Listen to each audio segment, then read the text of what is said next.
তো গাইস, যেই সময়ের জন্য আমরা সবাই অপেক্ষা করেছি সেই সময় এসে পড়েছে। তো গাইস, আজকে আমরা সোলো লেভেলিং এর সিজন 2 এর প্রথম এপিসোড দেখব।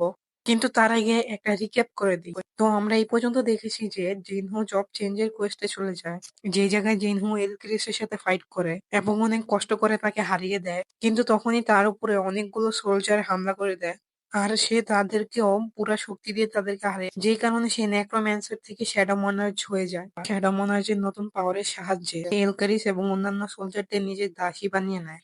এখন তারপরে জিনহু লড়াইয়ের পরে এখানে ঘুমাচ্ছিল, তখন তার বোন জিনা তাকে মনে করিয়ে দেয় যে তাকে তার স্কুল, তার টিচারের সাথে দেখা করার কথা ছিল। এই কারণে সে রেডি হয়ে সেখানে চলে যায়, কিন্তু জিনা তাকে দেখে অবাক হয়ে যায়, কারণ জিনহু অনেক চেঞ্জ হয়ে গিয়েছিল। তখন আমরা সবাই দেখতে পাই স্কুলের সব মেয়েরা জিনহুকে দেখে তার প্রেমে পড়ে যায়। তখন এখানে জিনার টিচার জিনহুকে জিনার প্রোগ্রেস রিপোর্ট দেয়, আর জিনার প্রশংসা করতে করতে আর জিনুকে একটা রিকোয়েস্ট করে, আর জিনার একটি ফ্রেন্ড হানকে বোঝাতে বলে। আর তখন জিনু সেই মেয়ের সাথে দেখা করতে চলে যায়, আর আমরা দেখতে পারি এই মেয়েটি সেই হয়। এরপর আমরা দেখতে পারি এই মেয়েটি সেই হয় যে জিনুর ফেক টিমের পার্ট ছিল। তখন হান বলে, আমি জানি না এই টিচার তোমাকে কি বলছে, কিন্তু আমি স্কুল যাব না, আর হান্টিং কেও আমি কুইট করবো না। তখন জিনহু বলে, তুমি একজন ই র্যাঙ্ক হান্টার তাই না? তো তুমি সেটা থেকে বেশি টাকা ইনকাম করতে পারবা না। আমি জানি তুমি আমাদের স্ট্রাইকিং এর সাহায্যে কিছু টাকা ইনকাম করেছো, আর সেটা শুধু একবারের জন্যই ছিল। যদি তুমি আমাকে এখানে লেকচার দেওয়ার জন্য এসেছো তাহলে তুমি বাসায় যেতে পারো। আর এমনিতেও তুমি তো একজন ই র্যাঙ্ক হান্টার তাই না? আমি এখানে তোমাকে আটকাতে আসিনি, কিন্তু কিছু দেখাতে এসেছি। তাহলে চলো আমার সাথে। তো আমরা এখানে দেখতে পারি ডংসু জিনহু আর ইউকে খুঁজতে খুঁজতে সেই দেশে চলে আসে। যদি আপনাদের মনে থাকে, যখন জিনহু আর ইউকির প্রথমবার দেখা হয় তখন ওদের দুজনকে মরার জন্য একা এক টিমে রেখে দেওয়া হয়, যেটা ডংসুং লিড করতেছিল। কিন্তু জিনহু ওই পুরো টিমকে মেরে দিয়েছিল। আর ডংসু ওই ডংসুকেরই ভাই ছিল, সে জিনহো এবং ইয়োর থেকে তার ভাইয়ের মৃত্যুর বদলা নিতে এসেছে। আর আমরা দেখতে পারি হান্টার অ্যাসোসিয়েশনের মেম্বার ও তার উপরে নজর রাখতেছিল, কারণ সে সেখানে এসে কোনো ঝামেলা না করে। এখন সেখানে হান্টার অ্যাসোসিয়েশনের চেয়ারম্যান গো বলে, এখন সেই মনস্টারদের কাছে পাখাও এসে পড়েছে। তখন এক্স র্যাঙ্ক হান্টার চয় বলে, এখানে আসল সমস্যা তো এটা যে তাদের বডি আমরা সমুদ্র থেকে পেয়েছি। তো তুমি এখন এটা বলতে চাচ্ছ যে সেই মনস্টার গুলো এখন উঠতেও পারে? আপনি ঠিক বলেছেন, তারা এখন শুধু অল্প কিছু দূরত্বে উঠতে পারে, কিন্তু তাদের এখানে আসতে বেশি সময় লাগবে না। তো এখন আমাদের এই জিনিসটার উপর খোঁজাখুঁজি করতে হবে। তো জিনহু হানকে নিয়ে একটি গেটের সামনে পৌঁছায়। তো এখন আমরা দেখতে পারি এটা সি র্যাঙ্ক গেট, আর এটা হোয়াইট টাইগার গিল্ডের প্রপার্টি, যেখানে ওরা ফ্রেশারদের ট্রেনিং এর জন্য আনে। আর জিনুও ম্যানেজার আনের সাথে মিলে হানের ট্রেনিং এর কথা বলে, যার কারণে সেই হোয়াইট টাইগার গিল্ডের সাথে সেও গেটের ভিতরে ঢুকতে যাচ্ছে। তখন কেম বলে, আমরা এখানে কতক্ষণ দাঁড়িয়ে কথা বলবো? তুমি জানো না আমরা ফিল্ড ট্রিপে নাই? তখন হান বলে, ইনি এ র্যাঙ্কের কিম জুল, যিনি ইয়াং হান্টারদের ট্রেনিং এর দায়িত্ব নিয়ে রেখেছেন, যেই কারণে তিনি এখন এই টিমের লিডার। আমার বিশ্বাস হইতাছে না এখন আমাকে দুই ই র্যাঙ্কারকে বেবিসিট করাতে হবে। এখন আমাদের টিমে একজন ই র্যাঙ্কার আছে, 5 জন বি র্যাঙ্কার, 2 জন সি র্যাঙ্কার এবং আপনারা 2 জন ই র্যাঙ্কার, যেই কারণে এখন 10 জনের টিম পূরণ হয়ে গেছে। তখন জিনহু ভাবে, আমি আশা করি হান জানতে পারবে ডানজনের ভিতরে কতটা বিপজ্জনক হতে পারে, তো সে নিজের ইচ্ছেতেই পিছনে চলে যাবে। তখন তারা সবাই সেই গেটের ভিতরে চলে যায়। তখন জিনহু কিছু ফিল করে, আর আমরা দেখতে পারি তখন সেই সি র্যাঙ্ক গেট রেড গেটে পরিণত হয়ে গেছে।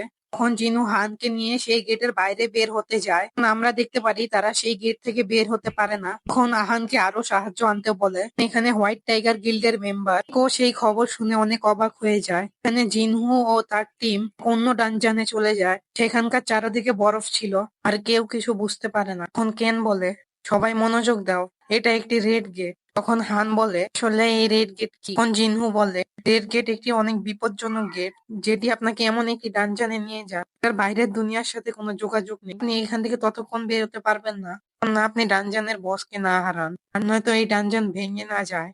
বাইরে থেকেও কেউ আপনাকে সাহায্য করতে আসতে পারবে না, কারণ মনস্টার আসলে অনেক বিপজ্জনক। তখন আমরা দেখতে পারি একটা তীর উড়তে উড়তে হানের কাছে এসে পৌঁছায়। জিনহু তার হাত দিয়ে সেটিকে আটকিয়ে ফেলে।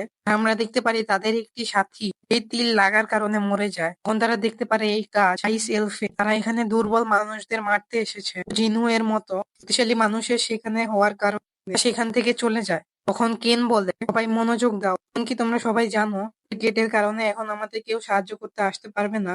এখন আমাদের ই র্যাঙ্ক নয়তো তার থেকে বেশি র্যাঙ্কের মনস্টারদের সাথে লড়াই করতে হবে। এখন আমি আশা করি তোমরা আমার মতো হাই র্যাঙ্কারের কথা শুনবে। এরকম করে তুমি বাঁচতে পারবে। তোমাদের সবাইকে একসাথে কমান্ড দিতে পারবো না।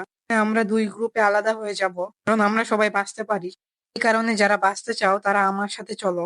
আমরা দেখতে পারি হোয়াইট টাইগার গিল্ডের সকল মেম্বার কিমের সাথে যাওয়া শুরু করে। ডি র্যাঙ্ক কিম হয়তো তার থেকে কম র্যাঙ্কের মানুষদের তার সাথে যেতে মানা করে দেয়।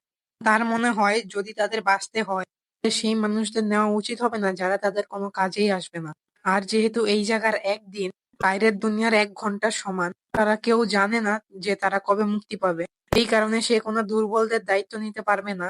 আমরা দেখতে পারি একটি বি র্যাঙ্ক হান্টার পার্ক টিমের টিম ছেড়ে জিনহুর টিমে চলে আসে। জিনু ওকে বলে কিন্তু সেই দিন নোটিসই করতে পারে নাই।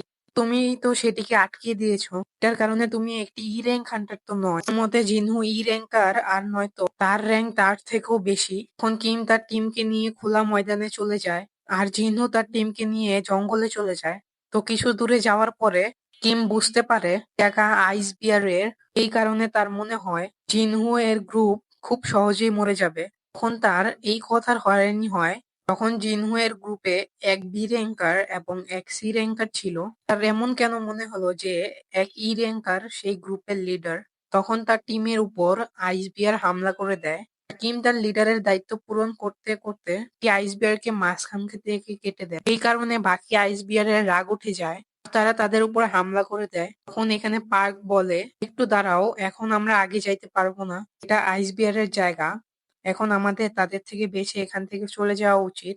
তখন জিনহু বলে এটা আইস বিয়ারের জায়গা, এই কারণেই তো আমরা জঙ্গলের ভিতর দিয়ে যাচ্ছি, কারণ এখানে শুধু আমাদের আইস বিয়ারের উপর নজর রাখতে হবে।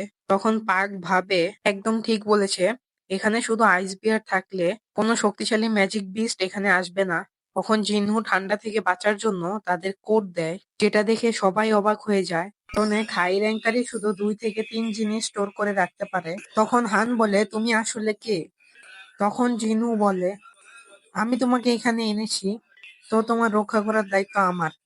তো এর বদলে আমি তোমার থেকে এটা চাই, তুমি আমাকে কোনো প্রশ্ন করবে না। ও আর আমি তোমাদের দুজনের কাছে রিকোয়েস্ট করছি যে তোমরা আমাকে কোনো প্রশ্ন করবে না। তখন তাদের সামনে একটা আইস বিয়ার চলে আসে আর জিনু তখন তার সাথে লড়াই করার জন্য তার টাইটেল চেঞ্জ করে ফেলে। তখন বাইরে হোয়াইট টাইগার গিল্ডের লিডার পেক সে গেট দেখতে চলে আসে। আর তার এই কথার আশা ছিল যে এ র্যাঙ্কার হান্টার কিম কিছু বি র্যাঙ্কার হান্টারদের বাঁচিয়ে অবশ্যই আসবে। তখন আহান তাকে জিনহুর কথা বলে আর তাকে ওটাও বলে যে তার মনে হয় জিনহুর রিঅ্যাওয়েকেনিং হয়েছে, কিন্তু তার এই কথার কনফার্মেশন এখনো নেই। তখন জিনহুকে খুঁজতে খুঁজতে ডংসুক সেখানে এসে পড়ে। তখন বেক বলে আসলে তুমি আমার এরিয়াতে কি করছো? তো আচ্ছা, এটা তোমার এরিয়া?